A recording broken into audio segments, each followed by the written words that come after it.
Essa semana, o governo decidiu interditar mais 3 empresas investigadas na operação por não atenderem às exigências técnicas na produção de alimentos. Agora, ao todo, são 6 unidades que estão com as atividades paradas. No último dia 17, a Polícia Federal deflagrou a Operação Carne Fraca. O objetivo foi desarticular um esquema de corrupção envolvendo fiscais agropecuários a serviço do Ministério da Agricultura e donos de frigoríficos nos estados do Paraná, de Minas Gerais e Goiás. Ao todo, 21 frigoríficos são investigados na operação. Além disso, o Ministério da Agricultura afastou 33 fiscais de suas atividades. E entre as principais e mais chocantes irregularidades descobertas na operação está a venda de carne estragada, com o uso de produtos químicos para maquiar o aspecto físico do alimento, a utilização de carne de cabeça de porco em linguiça e a troca de etiquetas de validade. E a repercussão dessas denúncias deixou o país inteiro em alerta. Afinal, será que comemos o que realmente consta na embalagem do produto? A carne produzida hoje no Brasil é confiável? Quem vai esclarecer essas e outras dúvidas é o professor Hélido Bonomo. Ele é presidente do Conselho Federal de Nutricionistas. Obrigada, professor, pela presença no nosso estúdio. Professor, hoje é possível confiar na carne e até mesmo em outros produtos perecíveis e processados que são produzidos no Brasil? Não foi essa operação que determinou os cuidados que nós temos que fazer para que a gente possa ter uma alimentação adequada e saudável. Temos uma indústria de laticínio e de carne que goza de grande respeito, principalmente em função do mercado internacional. Todavia, é de se lamentar que ainda a corrupção, que é a geradora disso, é a corrupção que é geradora de fato como esse, venha lesar o direito do consumidor de comer aquilo que ele imagina estivesse comendo. De uma prateleira, de um açougue, de uma gôndola do supermercado, por falsificação, por corrupção de funcionário e de empresa. Mas nós temos uma indústria alimentícia hoje bastante respeitada. Todavia, a qualidade do alimento, tanto perecível quanto ela processada como natural, precisa que tenhamos todos os cuidados, saber a fonte dela, de onde ela vem, aquela que tem rótulo, tentar identificar no rótulo a sua qualidade. Então, a legislação prevê a fiscalização e mesmo com esses casos de corrupção, é possível que a gente confie na legislação brasileira. Nós temos marcos legais suficientes.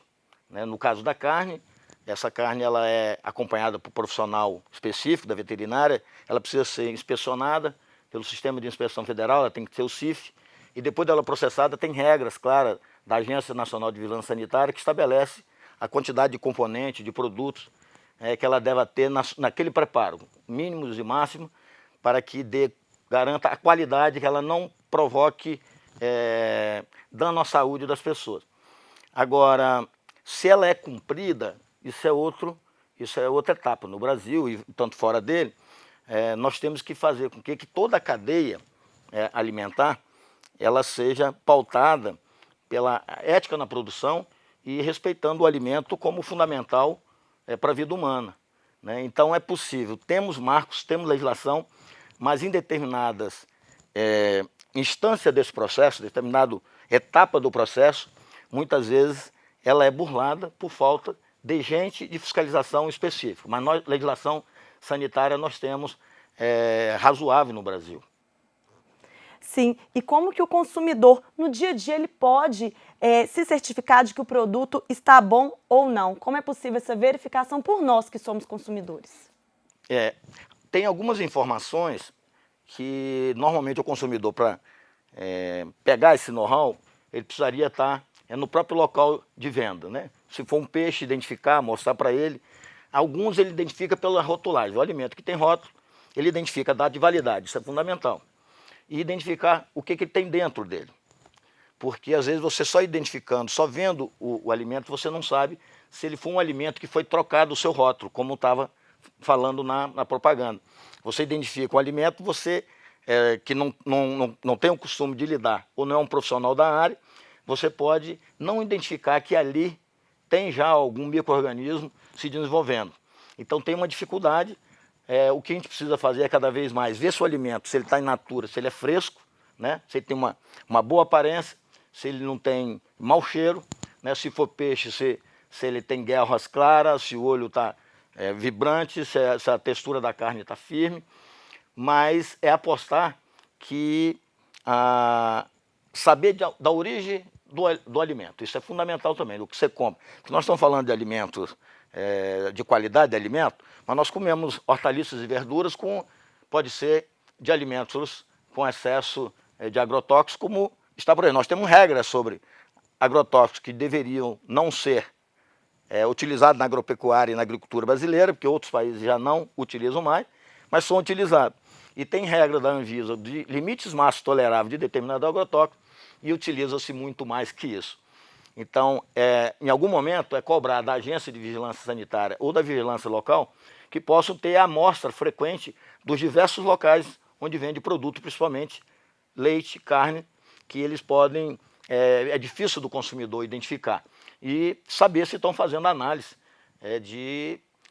com periodicidade, que tem regras para isso também, de fazer análise de periodicidade de agrotóxicos. Não é uma coisa fácil, mas o mais interessante é você se informar, ler rótulo, saber de onde vem o produto e se tem fiscalização naquele local onde está sendo comercializado o produto.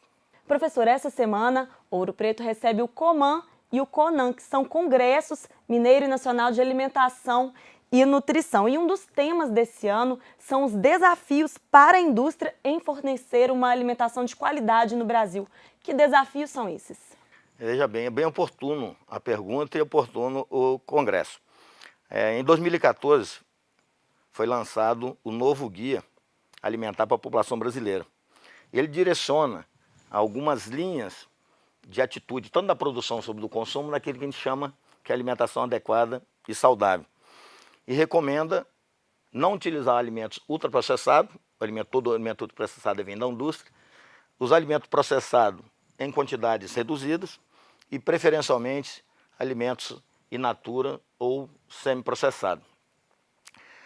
Parte da indústria não fornece alimento de qualidade e nem alimento, qualidade que eu diria, talvez ele tenha qualidade sanitária, né? Ele não vai adoecer imediatamente as pessoas, mas ele tem baixo valor nutritivo, gorduras trans, excesso de sódio, excesso de açúcar simples, né? Que não é adequado para uma alimentação que nós chamamos de saudável.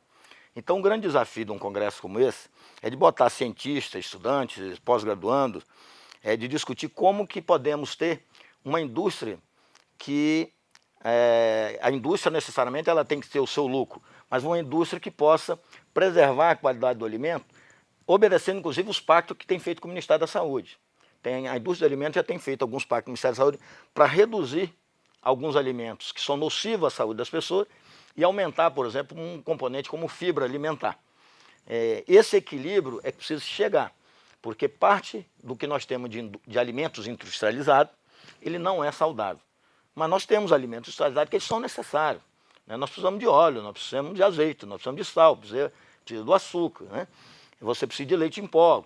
Você tem, a indústria é necessária, agora você precisa de equilibrar. Como podemos ter empresários, como podemos ter profissionais ali dentro que não se corrompe somente ao mercado, né? Que ele possa pensar no seguinte: existe a população que tem um direito humano à alimentação adequada, isso está na nossa Constituição agora, existe o princípio da segurança alimentar e nutricional e que a indústria tem que ser um componente disso, né? A indústria precisa, aí nós estamos falando em indústria, mas nós poderíamos pensar no agronegócio, que não necessariamente é a indústria, né? A grande produção de cana, grande produção de açúcar, de carne, de café, que precisa de desenvolver um pensamento sustentável. Então a indústria tem que pensar nisso, né? Uma indústria que produz álcool, que produz açúcar, ele tem que pensar que de forma sustentável ele não pode contaminar todos os mananciais com o que sobra da usina, né? Então eu acho que precisa discutir isso, não só no âmbito microbiológico, mas na responsabilidade ecológica, a responsabilidade de desenvolvimento sustentável do país. Eu imagino que discutir nutrição, alimentação e indústria de alimentos tem que se pensar nisso. Que desenvolvimento que nós queremos para a indústria de alimentos que seja sustentável e que não agrida tanto o meio ambiente como a gente tem visto em várias situações no Brasil. Sim, e depois dessa polêmica em torno da Operação Carne Fraca, como o senhor acredita que serão os rumos de produção de alimentos no país? O que muda? Não acredito piamente de que com essa denúncia, com essa divulgação muda-se muita coisa. O que eu acredito são as instâncias de defesa do consumidor, a sociedade sendo um pouco mais exigente, se foi por um lado um problema, você divulgar internacionalmente e nacionalmente que a indústria da carne brasileira estava em risco, estava em suspeição, por outro lado chamou a atenção, olha, nós temos que estar atento a todo momento naquilo que comemos, quando comemos, o que comemos, em que quantidade comemos. Então, num primeiro momento, o consumo de peixe já aumentou por esses dias, mas tende a acomodar. O mercado internacional já está aceitando de novo essa carne, né, tende a acomodar, vai ter um prejuízo para várias famílias, né, vários estão perdendo emprego, alguns frigoríficos fechando, tende a acomodar, mas eu espero que com isso leve as pessoas a se preocupar mais, seja mais respeitado o Código de Defesa do Consumidor, porque quando eu coloco lá que um óleo tem 900 ml e que ele só tem 899, nós estamos ferindo o direito do consumidor. Isso não é um problema sanitário, mas é um problema seríssimo de direito do consumidor, né? Se eu coloco que um óleo é rico, ele é isento de colesterol, eu estou mentindo para o consumidor, estou tentando agregar valor, porque o óleo não pode ter colesterol, mas isso vem na propaganda. Se eu digo que um determinado alimento ele é rico em vitamina A, ele só tem pouca quantidade de retinol equivalente, eu estou mentindo também que eu poderia ter um alimento in natura que tenha mais retinol equivalente, que vai nos dar a vitamina A. Então, acho que a gente precisa ser mais criterioso, exigir-se mais para que a gente possa ter alimentos com mais qualidade. O exemplo do agrotóxico, do transgênico, são um exemplo muito claro que não é um problema sanitário, como foi esse que nós vimos na operação e que você apresenta aqui, não é um problema sanitário, necessariamente, mas é um problema que está ofertando uma quantidade de produto que é proibido em outros países, tem a determinação de quantidade máxima no Brasil, e isso se utiliza muito mais. E nós estamos achando que estamos comendo alimento in natura, que seria o melhor. De fato, ele in natura, ele seria melhor, mas ele tem um outro componente químico que está nos causando grandes males. É procurar as instâncias, denunciar o Ministério Público, Conselho de Saúde, Conselho de Segurança Alimentar, se for necessário, recorrer ao Código de Defesa do Consumidor, para que em toda instância, em toda etapa da cadeia alimentar, da produção, transporte, comercialização, venda e consumo, tenha-se respeitado a qualidade do alimento, mas a qualidade como um todo, né? Higiênico, sanitária, mas também que nos forneça alimento que a gente possa dizer que ele foi produzido também de forma sustentável. Eu acho que é um alerta, nós temos que nos cuidar mais do que nós fazemos atualmente. Nós temos que ser mais exigentes com tudo que acontece no país, né? Com a economia, com a política, com a educação, mas notadamente nós temos que ser mais exigentes com o que estamos comendo e se o que estamos comendo é alimento de fato. Sim, a informação é sempre a melhor saída. Obrigada, professor, pela entrevista. E para fazer denúncias ou mesmo tirar dúvidas sobre a fiscalização dos alimentos em Ouro Preto, o telefone da Vigilância Sanitária é o 3559-3250. Em Mariana, o número é o 3558-2653. Outras informações você também encontra no site da Anvisa, a Agência Nacional de Vigilância Sanitária. O endereço é anvisa.gov.br.